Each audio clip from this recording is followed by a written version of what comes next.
When I opened my garage that morning, sunlight spilled over polished steel, and then came the scream. "That's my car!" she shrieked from across the street.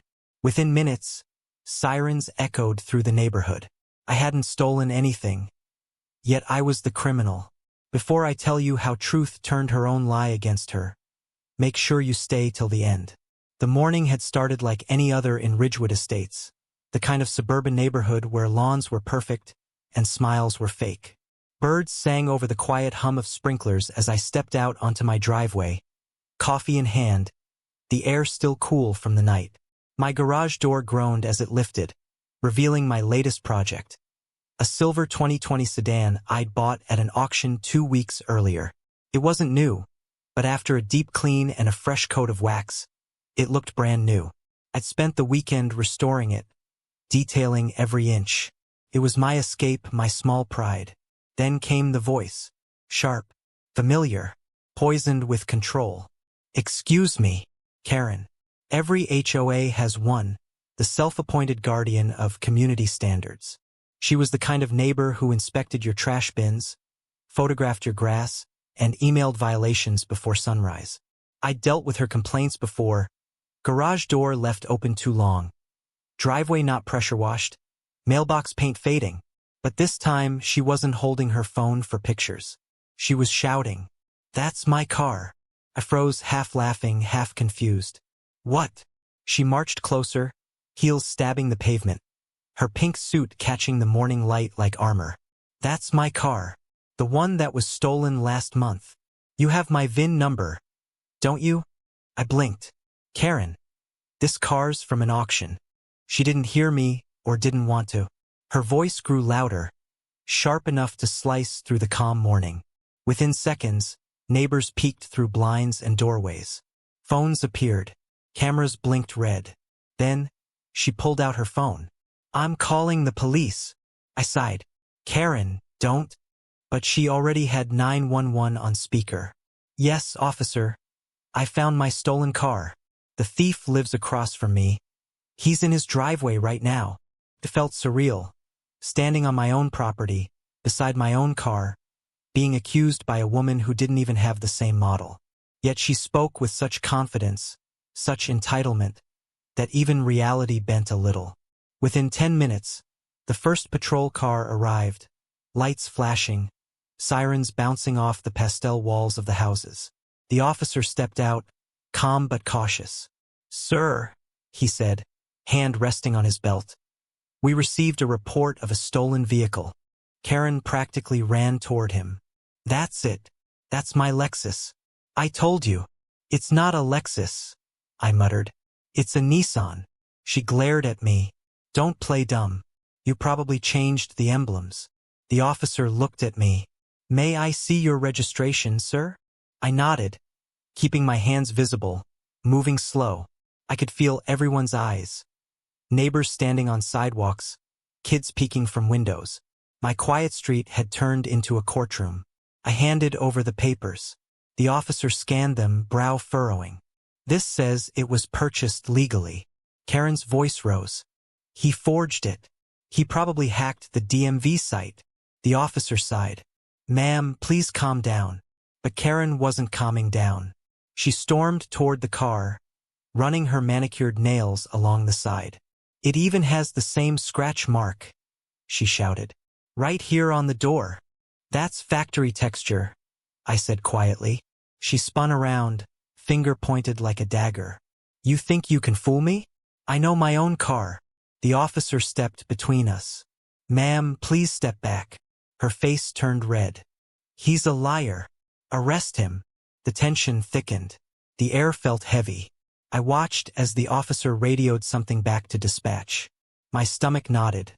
Not because I was guilty, but because I'd seen how fast truth can drown under noise. A second police car pulled up. This time, 2 more officers stepped out, hands near their holsters. Karen looked triumphant, like she'd already won. Then one of the officers approached her. "Ma'am, you said your vehicle was a 2022 Lexus, correct?" "Yes," she said confidently. He looked at the car again, then at her. This is a 2020 Nissan Altima. For a moment, silence. Her smile faltered. It looks like mine. The first officer turned to me, handed back my registration, and nodded politely. You're good to go, sir. Karen's voice cracked. No, that's a mistake. He's lying. Ma'am, the officer said firmly. You've made a false report. The word hit her like a slap. Her mouth opened, but no sound came out. The neighbors were still filming. One even whispered, "She did it again." Karen's face turned pale as another officer approached her with a citation pad. You'll need to come with us for questioning, he said. I didn't say a word. I just stepped back, folded my arms, and watched the scene unfold. The self-proclaimed queen of Ridgewood Estates now cornered by her own arrogance. As the sun climbed higher, they escorted her toward the patrol car. She kept turning back, muttering, "This isn't over," but it was, at least for now. I glanced at my car, its chrome trim catching the sunlight. It gleamed like quiet victory. That morning, the neighborhood learned something new. When pride becomes louder than truth, even innocence starts to sound like guilt. And for Karen, truth had just begun to whisper back. The next morning, Ridgewood Estates was quieter than I had ever seen it. The kind of silence that follows a storm, not peace, just pause. Every curtain seemed half-drawn, every neighbor pretending they weren't curious. But curiosity in this neighborhood was a full-time hobby. When I stepped outside to pick up the newspaper, I could feel the eyes from across the street. Some people waved awkwardly. Others turned away. Karen's house, once the command post of every complaint, had its blinds closed tight. Her perfect lawn was empty, her car missing from the driveway. The irony made me smile. But peace doesn't come that easily when your reputation's been dragged through sirens. My phone had already been buzzing with messages. Hey man, saw what happened, crazy stuff. You good? Can you believe she called 911 for that? I ignored most of them. What stung wasn't her accusation. It was how quickly everyone had believed it. How easily the words "he stole it" turned a quiet man into a suspect. By noon, there was a knock at the door. 2 uniformed officers again, different faces, same calm authority.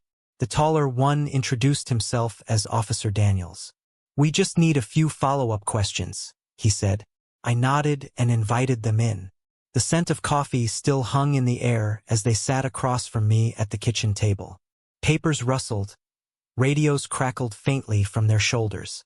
Mr. Reeves, Daniels began. We confirmed the VIN registration. Your purchase is legitimate.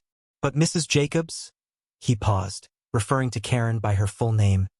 Claims you threatened her during the incident. I almost laughed. Threatened her? She was screaming at me while I was holding a wrench. He smiled faintly. We figured as much. Still, we're required to document both sides. I handed them the copy of the auction receipt, along with my dashcam footage. My garage camera caught the whole thing, I said, including her screaming about VIN numbers that don't even match. They leaned in, watching the footage on my tablet. Karen's voice shrieked through the speakers.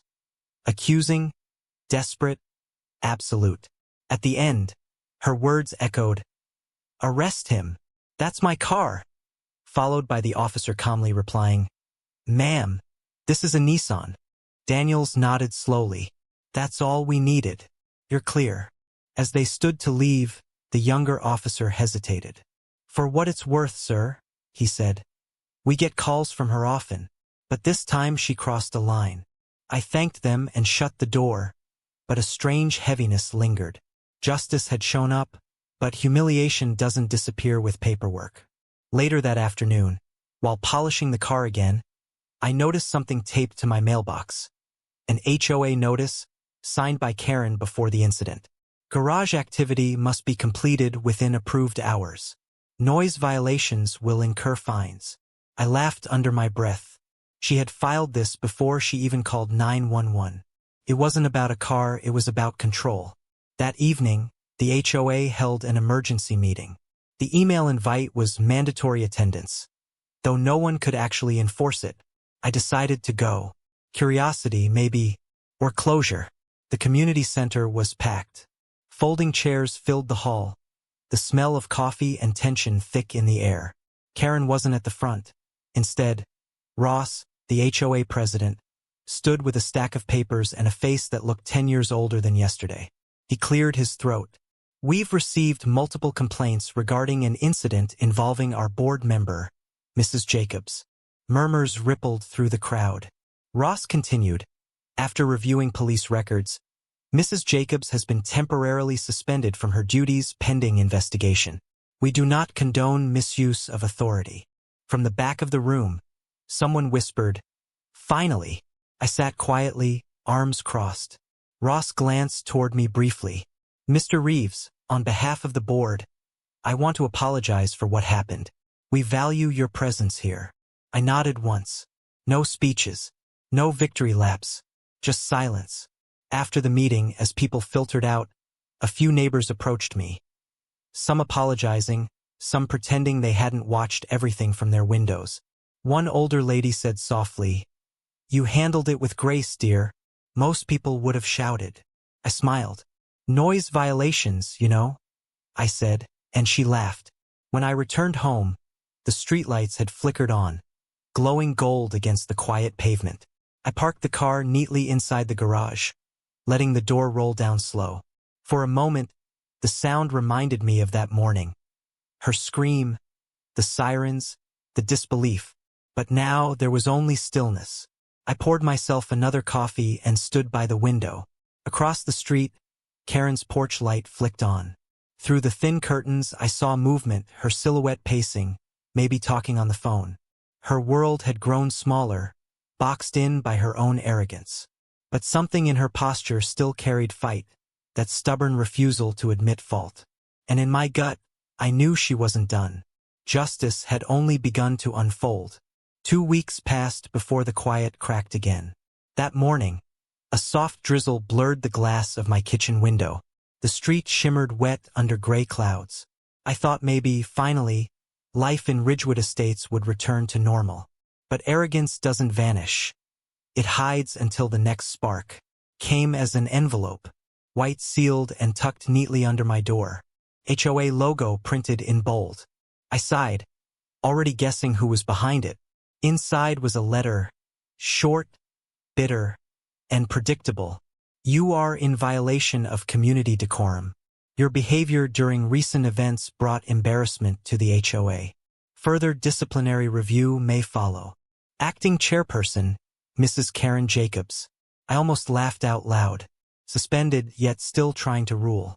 The woman had no pause button. I took a deep breath, placed the letter on the counter, and did what I should have done weeks ago. I made a call. Not to the police, not to Ross, but to the county clerk's office. If she wanted to play with paperwork, I'd show her what real documentation looked like. By afternoon, I was sitting in front of the HOA board, an emergency hearing that I'd requested formally. Rain tapped softly on the roof as I slid a small folder across the table. Inside were photos, reports, and a copy of the police record from that 911 incident. Ross leaned forward. "What's this?" "Proof," I said simply. "That Karen's false report didn't just waste police time. It violated HOA policy under Section 12.3, abuse of authority and misconduct." The board members exchanged glances. I continued, calm and clear. "She didn't just call 911. She trespassed, shouted at me in front of my home, and filed an HOA complaint before the incident to create a false record." The woman sitting beside Ross frowned. "That's premeditated." I nodded. "Exactly." They read quietly for a while, the only sound the tick of the clock and the occasional rustle of paper. Finally, Ross looked up, his expression heavy but decisive. "Mr. Reeves, thank you. We'll handle this internally." A week later, the official notice went out, short and direct. Effective immediately, Mrs. Karen Jacobs has been removed from her position on the HOA board. Her conduct was found to be in violation of community standards. The neighborhood buzzed like a live wire. Some celebrated quietly. Others whispered behind hedges. For the first time, Karen's front yard, once manicured like a museum display, went untended. The pink flowers wilted, The mailbox leaned crooked. It was as if the house itself mirrored her downfall. A few evenings later, I saw her outside. No clipboard, no authority, just Karen. A woman in her late 30s, standing by her porch in the dim porch light, phone in hand, staring at nothing. She looked smaller somehow, not in size, but in presence. For a moment, I felt almost sorry for her. Almost. Then she looked up. Her eyes met mine across the street. For once, no words, no accusations. Just a long, hollow silence between two people who finally understood what power costs when it's built on lies. Days passed. The HOA meetings grew shorter. Rules softened. People began talking to one another again, laughing in driveways. The place felt human, alive. One evening, I stood in my open garage, polishing the car, the same one that started it all. The sunlight slipped low, painting gold lines across the hood. I heard footsteps behind me and turned. It was Ross holding a folded letter. "Thought you should see this," he said, handing it over. It was from the county police department. A formal apology. "We regret the distress caused by the false report made against you. Appropriate legal action has been documented." I smiled faintly. Guess truth travels slower than gossip, but it gets there eventually. Ross chuckled. "You handled it better than most. Karen, she's moving out. House is for sale." The words settled quietly. No victory, no vengeance, just closure. After he left, I leaned against the car, listening to the hum of cicadas in the cooling air. Across the street, a moving van idled near Karen's driveway. Boxes lined the curb. For the first time, her house looked ordinary. As the van door closed, she stood one last time by the curb, eyes tired, face drawn. She glanced at me. I gave a small nod. She didn't return it, but her shoulders sagged as if she finally accepted something larger than pride. She got into her car and drove off. No sirens this time, just silence. The garage door rolled down, slow and steady, until it clicked shut, like a final period at the end of a long, loud sentence. Outside, the world turned golden again. And for the first time in months, Ridgewood Estates truly felt quiet. Not fake quiet, but earned quiet. I whispered to myself, smiling, "Justice doesn't shout. It just waits until the noise burns out."